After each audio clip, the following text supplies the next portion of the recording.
ITS 시청자 여러분 안녕하십니까. 자, 이 시간에는 우리 양마태 목사님 모시고 귀한 말씀 듣는 시간 가지겠습니다. 우리 다 같이 박수로 모시겠습니다.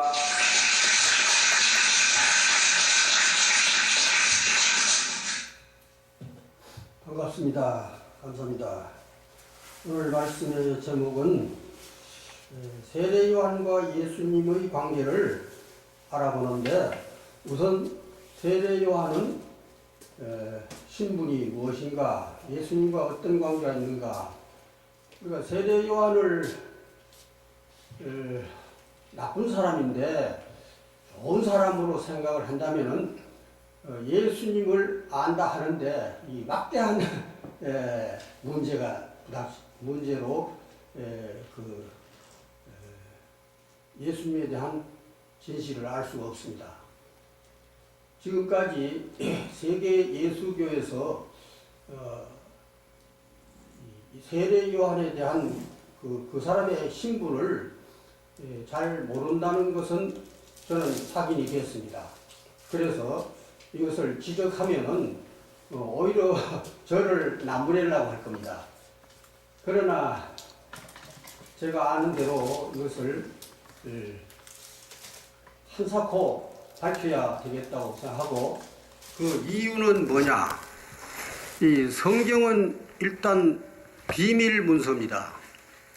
그러면은 왜 비밀이냐?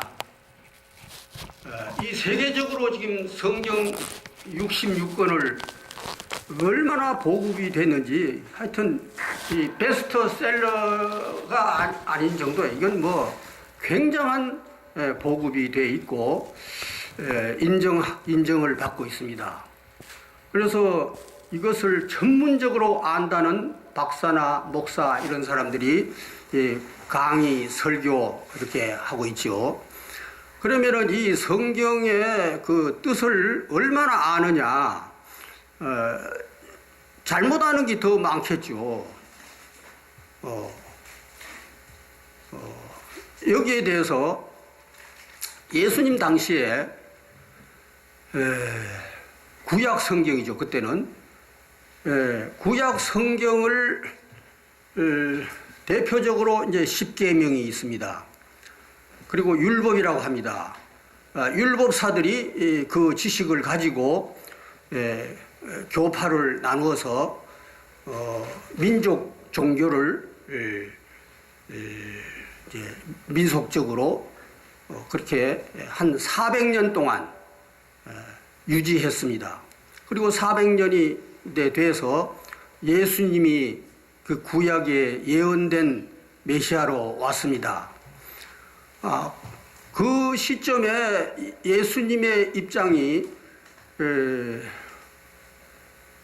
이제 구약에서 예언된 선생으로, 선지자로, 메시아로, 구세주로 왔는데, 그 당시 지도자들하고 아주 흑백 논리로 빛과 어두움으로 딴판이었어요. 아주 대적 관계로 이렇게 예수님의 말씀이 거짓이다, 저쪽에서는 예수님이 가짜다, 귀신 들렸다, 뭐 이렇게 무시하고, 네가 글을 아느냐, 뭐 하나님을 어떻게 아느냐, 뭐 참남하다, 이렇게 예수님을 학대했죠, 핍박했죠. 그리고 제가 이제 오늘 다 말씀드리기 전에 세례 요한에 대한 이제 문제를 제시하겠습니다. 예수님이 오기 전에 세례 요한이 먼저 물로 세례를 줍니다. 그런데 예수님이 30살이 돼서 이제 물 세례를 받게 되는데, 그 직전에 한 말씀이 내 뒤에 오시는 이가 있다. 이제 예수님을 생각한 게 아니죠. 하나님은 그걸 목표로 했는데, 네 뒤에 오는 사람이 예수님이란 것을 하나님은 생각을 하고 각본을 가지고 그렇게 세례 요한에게 무작위로 세례를 주면은 누구나 거부하지 말고 무조건 너는 세례를 줘라. 이게 이제 세례 요한의 임무예요. 그 요한복음에 그렇게 돼 있어요.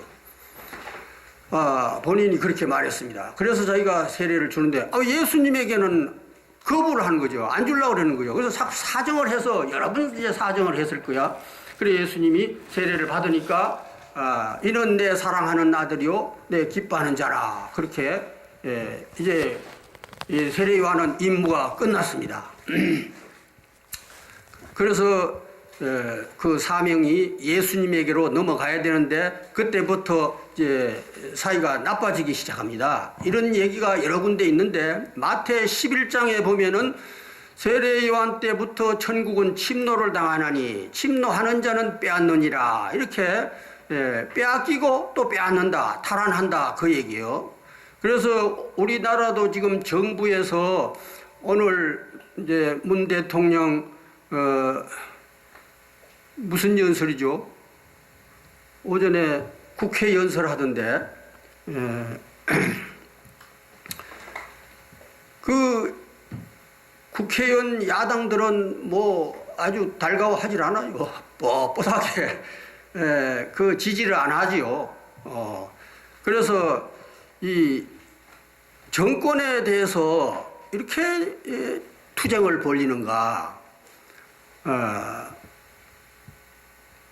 정치하는 사람에게 잘할 수 있도록 이렇게 협력해 줄 생각은 안 하고, 이건 반대를 위한 반대가 아니냐, 이런 생각을 해요. 물론 잘 하느냐, 못하느냐, 그걸 말하는 게 아니고, 이제 예를 들어서 하는 겁니다. 하늘나라의 이 정권도 부자 간에 상속을 놓고, 장자권을 놓고 싸움이 시작됐습니다. 성경에. 더 근본적으로 말하면 이제 하나님과 다른 신이 있죠. 신이 두 개입니다. 그래서 십계명에 내 앞에 다른 신을 두지 말라, 우상 섬기지 말라, 안식일을 철저히 지켜라, 뭐 간음하지 말라, 살인하지 말라, 이렇게 나오잖아요. 그래서 이 십계명에 그렇게 돼 있어서 지금까지 이제 십계명을 존중하는 것 같은데, 예수님이 와서 이것을 이제 해결하러 왔지만 다 해결하지 못하고 이제 전반전을 치렀습니다. 전반전은 이제 일단 외형적으로는 패배했죠. 그래서 이제 재림 때에 완전 승리하기로 그렇게 되어 있습니다. 그래서 이 정권이 일단은 이제 현상 유지를 하려고 그 예수님 당대에 그때가 가장 우리가 성경에 양편 대결하는 그것이 드러났습니다. 에덴에서는 형제간에 살인했고, 예수님 때는 형제간에 살인했다는 걸 전혀 감지를 못하는 거야. 이게 문제예요.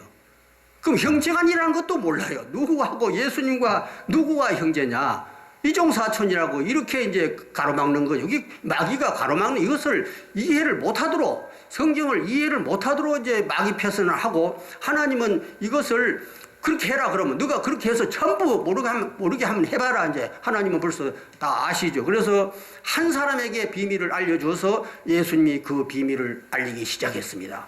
그리고 12제자가 받아들였습니다. 그리고 이 영적인 대립관계를 어떻게 인간이 성경을 가지고 대립관계를 해서 인간이 이것을 적응을 잘해서 하나님의 그 영적 세계의 이 상극관계를 해결하는 거죠. 그래서 인간이 알고 받아들여야 이게 해결이 되니까, 인간에게 이것을 거짓과 그게 참과 거짓과 진실과 가짜, 진실과 가짜, 이것이 이제 가장 이슈가, 성경의 이슈는 진실과 거짓입니다. 성경을 문제로 삼고 성경을 통해서 진실과 거짓이 이제 판가름이 나야 됩니다. 이것이 한번 결정이 났어요. 구약을 가지고 결정이 났습니다.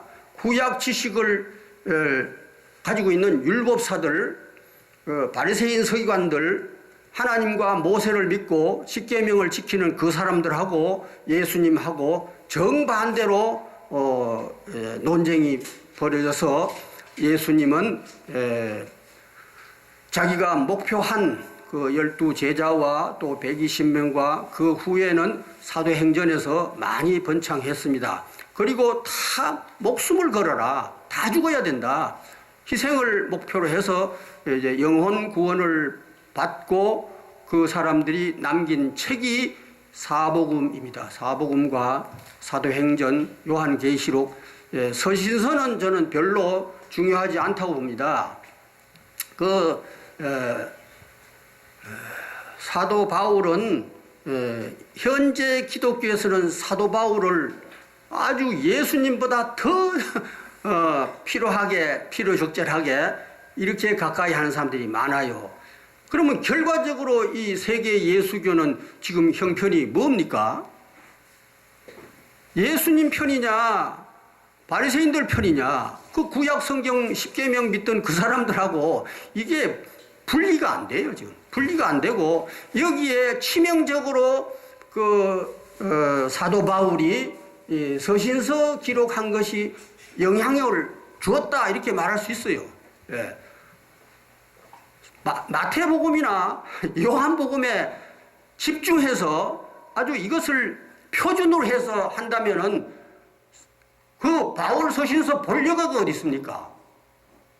그리고 이 교과서를 표준으로 해야 된다. 저는 그렇게 생각합니다. 이거는 이제 이렇게 말하는 사람이 아직까지 없었어요. 저는 이제 양마태라는 제 이름까지 이렇게 조절해서 이 마태복음을 자꾸 부각시키려고 제가 그렇게 방법을 썼습니다. 그러면 이제 오늘 마태복음 이 시간에 맞춰서 마태복음 19장, 20장, 21장, 22장, 23장, 24장 이 6장을 연결해 보겠습니다. 성경은 에덴 동산부터 계시록까지 연결해야 됩니다. 대하 드라마로 연결해야 되지. 여기서 한 절 저기서 자기 마음대로 설교해서 그 당시 이 당시 뭐 사람의 계명을 가지고 사람들에게 듣기 좋게 해서 뭐 사생활에 맞게 해서 그 교회 잘 나오게 하기 위해서 그렇게 유도하는 것은 그거는 임시 방법이에요. 이 성경의 그 대의명분에 전혀 부합하지 않아요.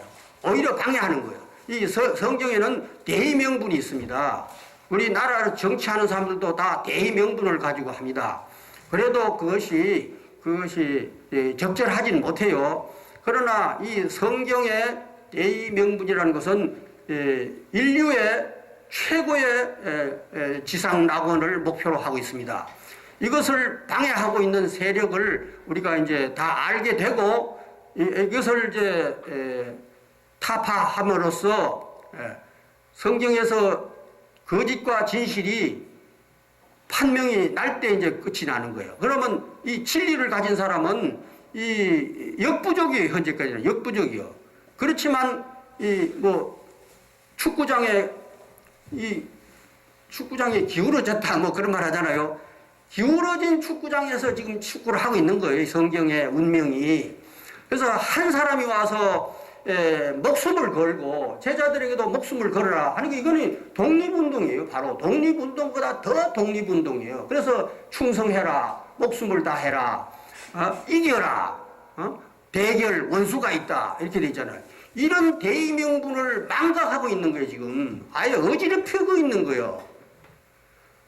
그래서 제가 정리를 마태복음을 원칙으로 해서 19장에 왜 시작을 해야 되나 하면은 19장에 약대와 반월귀 이게 있어요.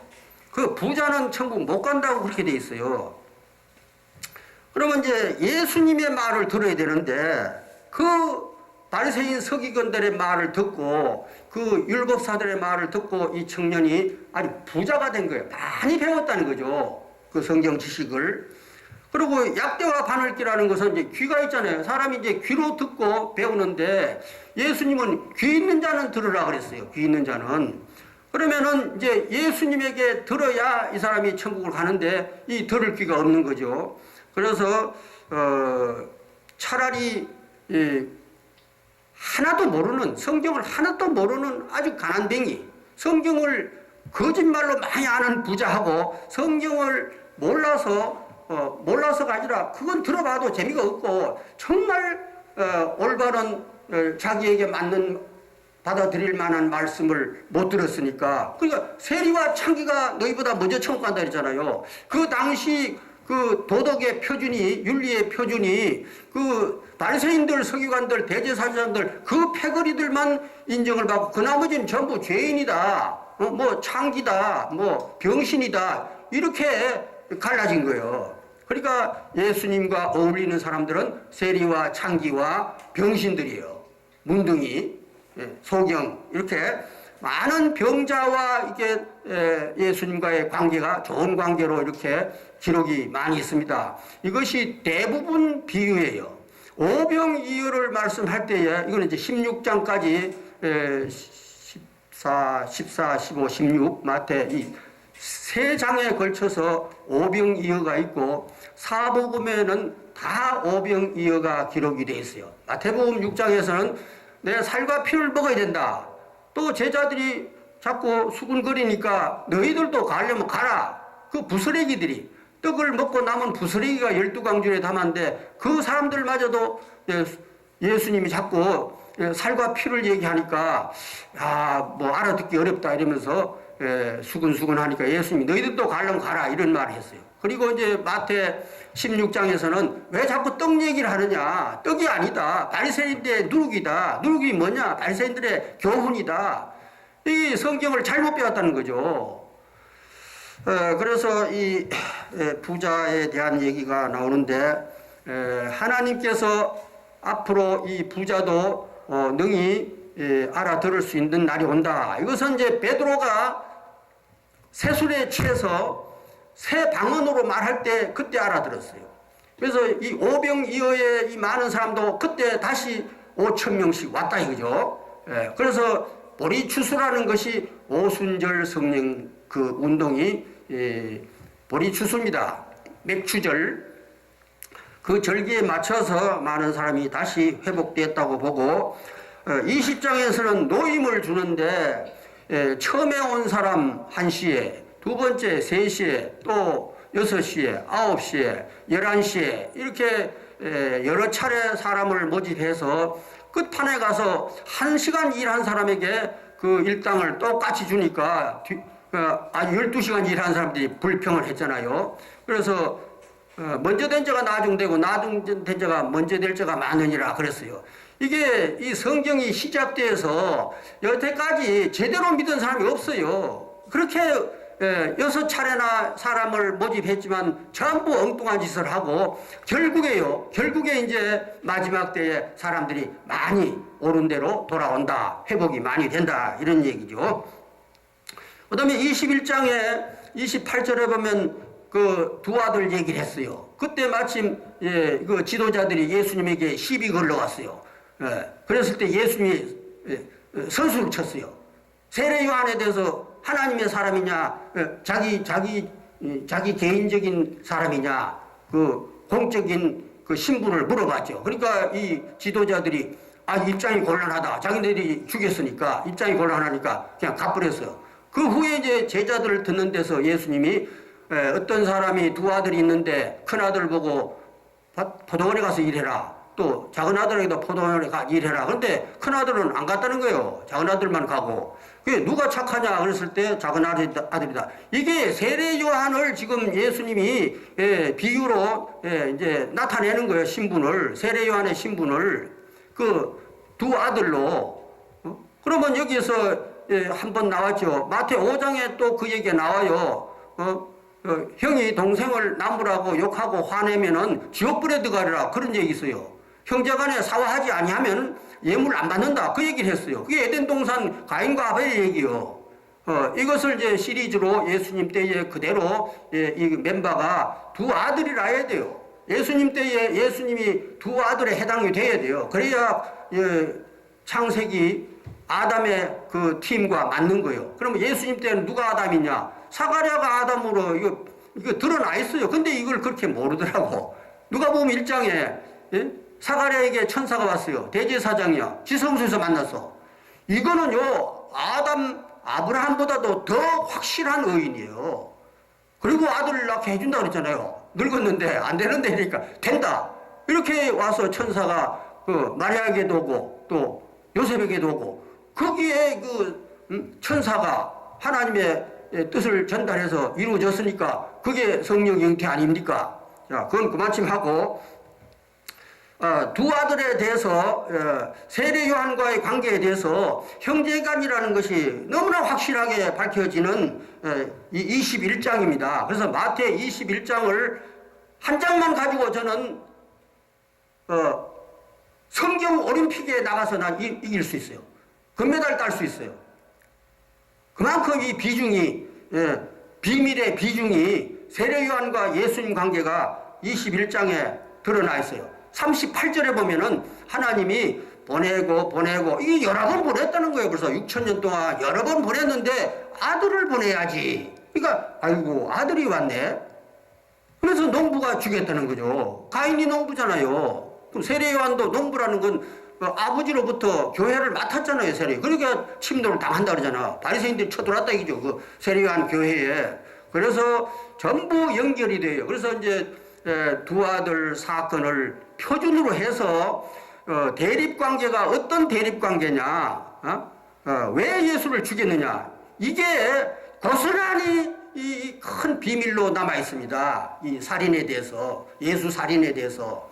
이걸 모르고 엉뚱하게 이 에덴 동산 아담 범죄로 전 인류가 멸망하고 십자가라 뭐 이렇게 해서 교리를 만든 거예요, 그게.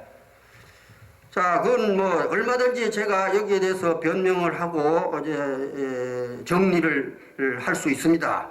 자, 그러면은 22장에는 보면은 잔치가 벌어졌는데 나의 소와 살찐 짐승을 잡고 그 아주 관련 있는 데가 여기다 청첩을 보내가지고 사람을 보냈더니만 심부름을 보냈더니만 그 사람들을 쳐주겠다는 거예요. 이 세상에 이런 잔치가 어디 있습니까? 나의 소와 살찐 짐승을 잡아놓고 이런 천국에 대해서 이런 것을 이해를 못 시키는데 무슨 천국 지옥을 안다고 자꾸 그럽니까? 그래서 22장에 그 문제가 잔치에 대해서 상세히 되어 있습니다. 그것을 제대로 이해시킬 수가 없는 거예요. 없으면 안 하면 되잖아요. 왜 거짓말 합니까? 자, 23장에는 화 있을진저 그랬죠. 거기에 11조만 해도 왜 11조를 합니까? 화 있다 그랬는데 안 하면 되지. 그렇게 어거지로 하는 거죠. 그래서 예수님이 그 당시 기득권 교회, 그 장자권 가진 그런 교회, 또 세례 요한의 교회, 이거 전부 예수님이 심판했어요. 그러니까 화 있을진저예요. 화 있을진저. 그 세례 요한은 배신자예요. 완전히 역적이에요. 역적. 가인과 똑같아요. 그것이 요한 1서 3장 12절에 요한복음에서 그 가인에 대해서 세례 요한을 말한 거예요. 가인은 악한 자에 속해서 동생을 죽였다. 악한 자에 속해서, 그 뱀에 속해서 거짓말을 하는 그 율법인들과 합쳐서 그 복음의 지도자인 예수를 반대했다 이죠. 배신했다 이죠. 그래서 세례 요한은 목 잘려 죽었는데 죽기 직전에 제자들을 보내가지고 가서 물어봐라. 다른 사람을 기다려야 되는지, 너같이 희미한 사람을 계속 인정해야 되는지, 이제 반신반의했지요. 그리고 죽었잖아요. 그리고 이제 화 있을진저 여기에서 11조만 보더라도 지금 틀렸잖아요. 11조를 안 해야 되는 거예요. 차라리 사도행전 교회는 전 재산을 바쳤어요. 목숨을 바쳤어요. 그런 걸 상황을 모르고 11조 하면 뭐 효과가 있을 줄 알아요. 그리고 저주했습니다. 화 있을지는 저주예요. 저주의 대상이 되는 겁니다.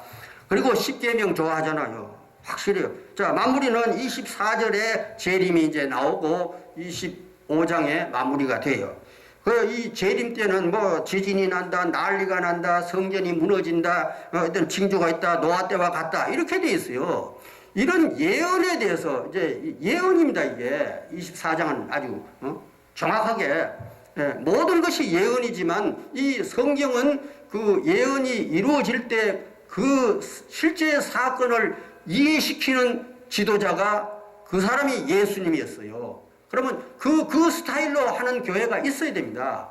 거기에 딱 맞춰서 구약이 어떻게 이루어졌고 어떻게 희생당했고 사도행전 교회가 그 사상이 뭐며 왜 이렇게 대립관계인가 진실과 거짓이 뭔가 이래서 성경이 어떤 역할을 하느냐 이 싸움 붙이는 거예요. 성경에 싸움 붙이고 결국 평화가 오게끔 되어 있어요. 그러면은 예수님의 그 진실이 뭐냐 예언한 것이 볼품없게 이루어져도 예언한 대로 이루어졌다고 이해를 시키면 그건 맞는 거예요.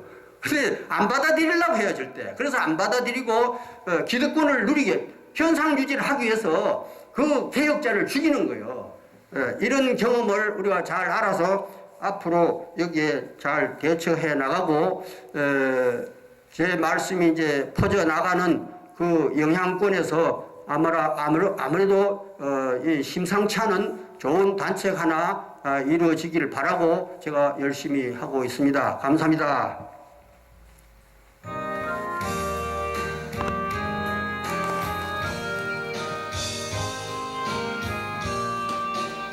예, 지금까지 우리 양마태 목사님 귀한 말씀이었습니다.